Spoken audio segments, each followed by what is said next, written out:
Brasil, mais de 1 milhão de pessoas vivem com alguma forma de demência.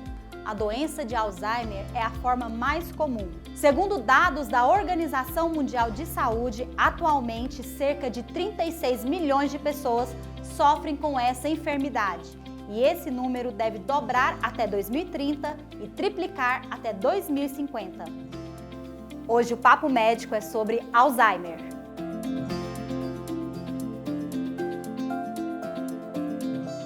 Bem-vindos ao Papo Médico. Para falar com a gente sobre Alzheimer, recebemos aqui o Dr. Caio Tosta. Ele é graduado em Medicina em 2010, pós-graduado em Geriatria desde 2013 e especialista e atuante em Neurologia desde 2014. Médico cooperado da Unimed Anápolis desde 2017. Dr. Caio Tosta, muito obrigado por sua participação no Papo Médico. Obrigado, eu que agradeço o convite, para a gente conseguir levar mais informação ao pessoal aí sobre essa doença que a cada dia mais tem acometido tantas famílias aí.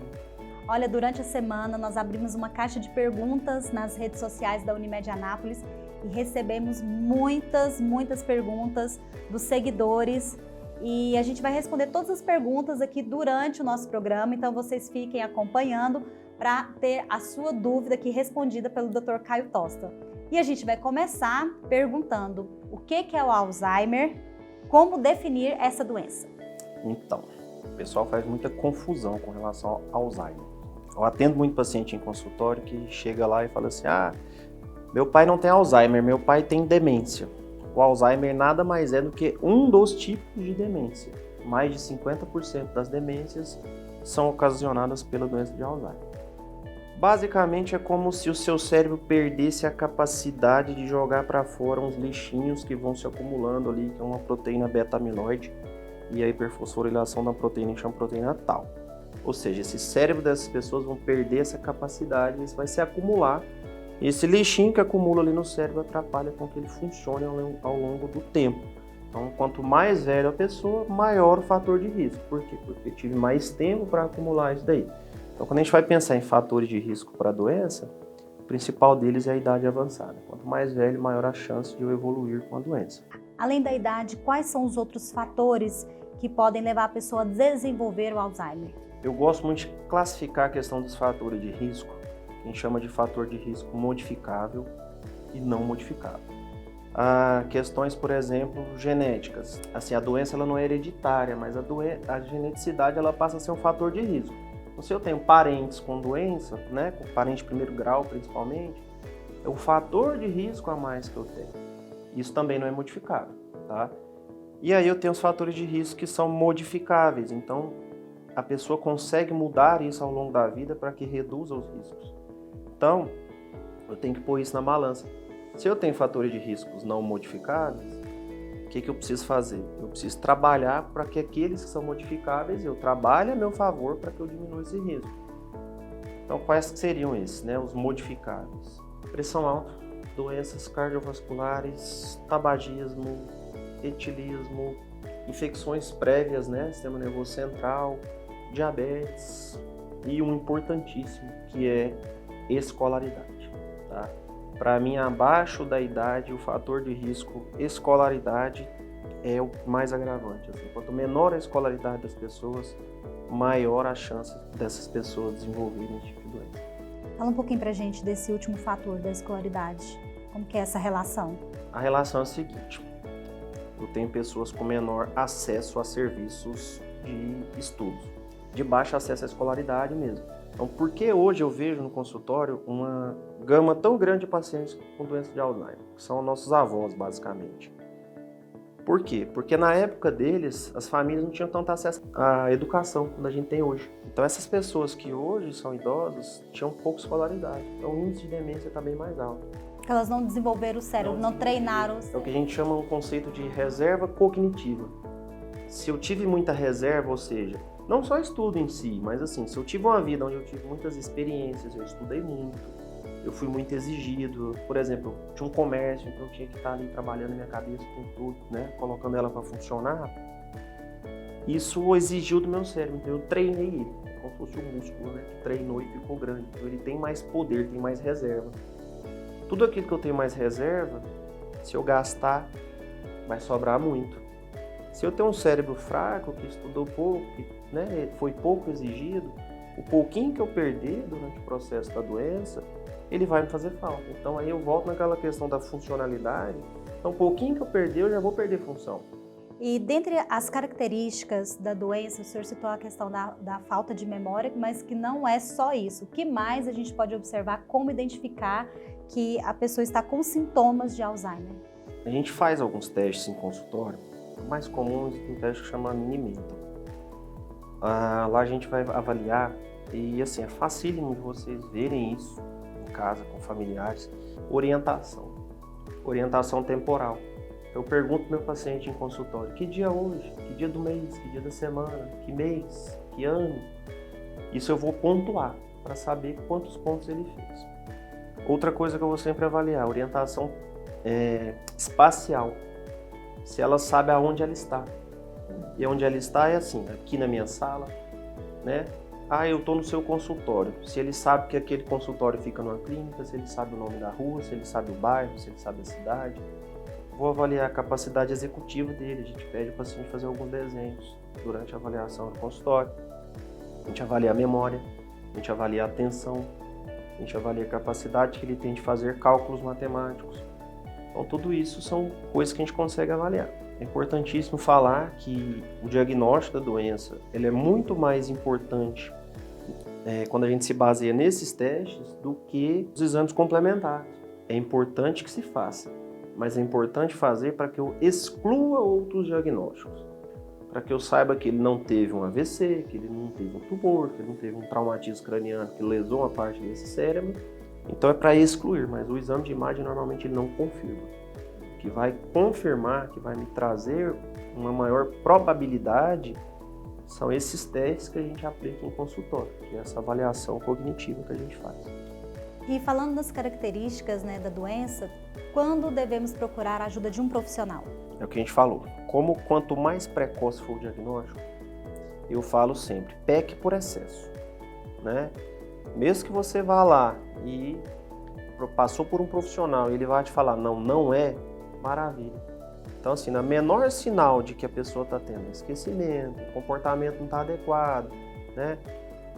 Aconteceu de se perder às vezes, normalmente é muito comum, pessoal, só levar a pessoa no consultório quando o familiar se perde.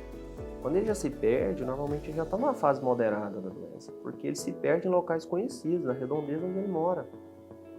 Então, assim, no menor sinal que a pessoa tiver, se você viu que o comportamento dele não está mais legal, a pessoa está um pouco diferente, está mais irritada, está esquecida, leva para avaliação, porque assim, o diagnóstico precoce é muito importante que a gente faça, porque a entrada, né, do tratamento precoce vai ser muito bom.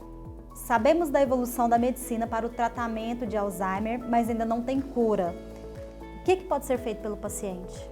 O maior cuidado que as pessoas podem ter quando desconfiam de alguma alteração de seus pais, né, algum parente que possa estar desconfiado, é o diagnóstico precoce. Tá? O diagnóstico precoce é a principal intervenção que a gente vai poder fazer para esse paciente. Se eu consigo diagnosticar isso de uma forma precoce, eu vou conseguir frear ela logo no início. Então eu vou dar a esse paciente muito mais chance de sobrevida e sobrevida com qualidade de vida. Porque a doença ela vai ter fase onde o doente vai estar mais apático, vai ter fase que ele vai estar mais agressivo, vai ter fase que ele vai estar mais agitado, vai ter fase que ele não vai dormir à noite. Então eu preciso estar perto desse paciente, a família precisa estar próximo para que a gente consiga trabalhar esses sintomas no evoluir da doença para que a gente possa trazer para ele e para a família o maior conforto possível, já que eu não consigo curar. Doutor, e tem alguma forma de prevenir a doença? Sim. Lembra que a gente falou sobre fatores de risco? Então os fatores protetores são, né, eu vou controlar os fatores de risco.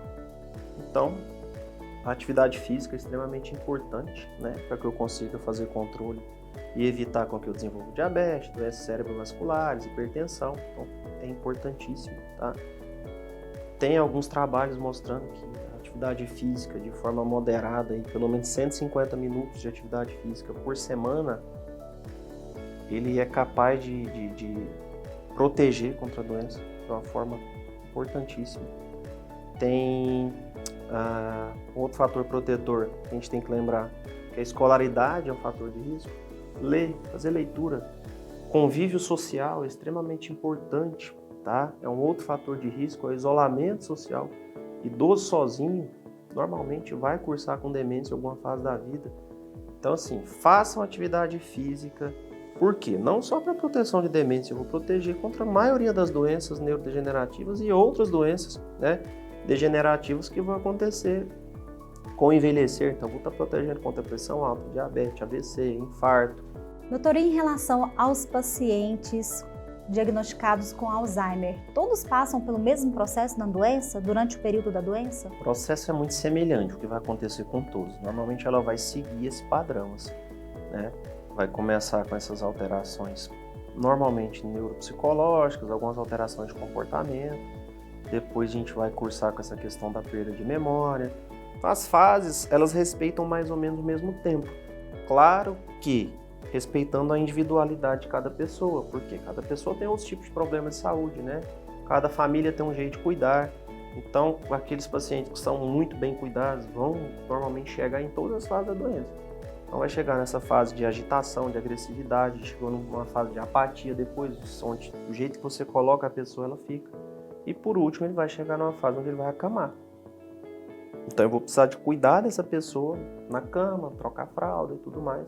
Nem todos vão chegar nisso. Por quê? Como é uma doença de pessoas idosas, normalmente essas pessoas vão falecer previamente, né, de outras doenças que comumente, né, matam os idosos, né, doenças cardíacas, um AVC, quadros infecciosos graves, quedas, porque às vezes eles ficam muito inquietos e aí pode acontecer de ter alguma queda, fratura de fêmur, que vai culminar com a morte depois.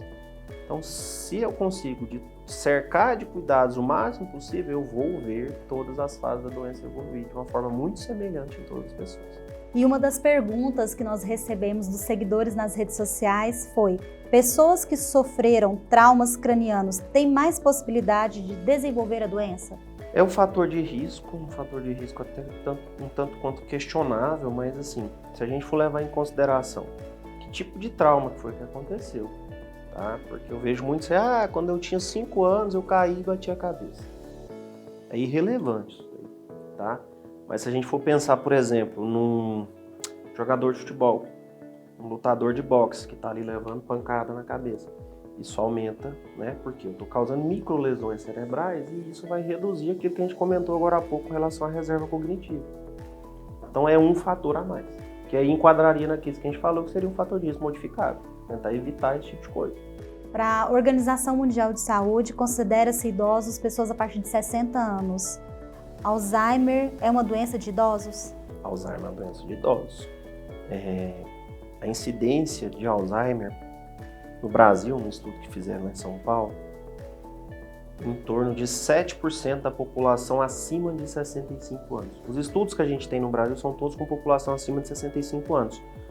Então a gente tem uma incidência média aí de mais ou menos 7% de demência nas pessoas acima de 65 no Brasil. Mas não é uma doença exclusivamente de pessoas idosas, tá? Ali por volta de 40, 50 anos pode acontecer. Só que eu tenho que pensar nesses quadros, aí eu já vou pensar numa demência da doença de Alzheimer mesmo, mas provavelmente de um quadro genético familiar. Então eu preciso investigar a família dessa pessoa, porque normalmente ele vai ter parentes de primeiro grau ali que tiveram também. Não é normal, não é comum. É comum a demência em pessoas idosas. Demência em pessoa na casa dos seus 40, 50 anos vai ser sempre atípico. Então merece uma investigação complementar muito mais pormenorizada. Por quê? Porque eu tenho, além de todas as demências que a gente falou inicialmente, eu tenho as demências que podem ser, que a gente chama de potencialmente reversíveis. Então assim, às vezes eu tenho uma demência porque a pessoa tem infecção por sífilis, às vezes eu tenho uma demência porque a pessoa tem infecção por HIV. Nesses casos atípicos, sempre ficar com o pé atrás, falar, opa, tá diferente. Então esse aqui eu preciso ver melhor, vou trazer esse paciente para perto de mim porque eu preciso investigar melhor isso aqui. E desde o início da nossa conversa, a gente tem falado muito da questão dos familiares, dos cuidadores, do paciente com Alzheimer, né? A família que percebe que tem alguma coisa errada ali com aquela pessoa. Vamos falar então sobre os cuidadores, os familiares, né? Qual é a orientação para as pessoas que cuidam dos pacientes com Alzheimer? Gente, o cuidador, ele é uma figura que tem que ser muito bem avaliada no consultório, assim. A gente tem que dar atenção para ele, porque não é fácil. Cuidado é extremamente difícil. Sempre tem alguém que pega aquela pessoa para cuidar. E os outros nem sempre vão ter a sensibilidade de chegar e falar: você precisa de ajuda? Né? Você quer que eu fique com ele esse final de semana para você dar uma descansada? Às vezes o pessoal acha que é só o apoio financeiro é suficiente. E a sobrecarga é muito grande, porque o cuidado é integral, ele é 24 horas por dia, você não tem como parar. A gente tem que estar sempre de olho com relação à questão psíquica do cuidador, porque ele se sente sobrecarregado. Normalmente o cuidador vai cursar com irritabilidade, sensação de burnout, que a gente chama, né? Aquela fadiga que chegou num ponto extremo de que ele não consegue mais. Todo tipo de esgotamento ele vai evoluir. Então precisa ter, né, essa conversa entre as famílias de que precisa dividir o cuidado. A gente sabe que tem algumas redes de apoio, mas virtuais, né? Redes de apoio pelas redes sociais. Isso é muito importante pela troca de experiência dos cuidadores. Sim, eu acho que as pessoas participarem desses grupos é extremamente importante, porque às vezes o cuidador X vai viver experiências que o cuidador Y não viveu. Então eles estão ali num grupo, trocando informações, se ajudando. Quando ele relatar que aconteceu alguma coisa, já passei por essa situação. E eu fiz de certa forma aqui que foi bacana. Então ele vai ajudar o outro, né, a atravessar aquela situação de uma forma mais leve, mais tranquila, né? Dr. Caio Tosta, muito obrigada por este bate-papo aqui com a gente, informações muito importantes para todos que estão nos assistindo. Eu que agradeço e, assim, precisando de alguma informação, estamos sempre à disposição, pode me convidar. O Papo Médico está em todas as redes sociais da Unimed Anápolis. A cada mês teremos temas sobre saúde para bater um papo com os médicos cooperados. Você também pode participar enviando as suas sugestões e dúvidas pelas nossas redes sociais. Muito obrigada e até o próximo Papo Médico.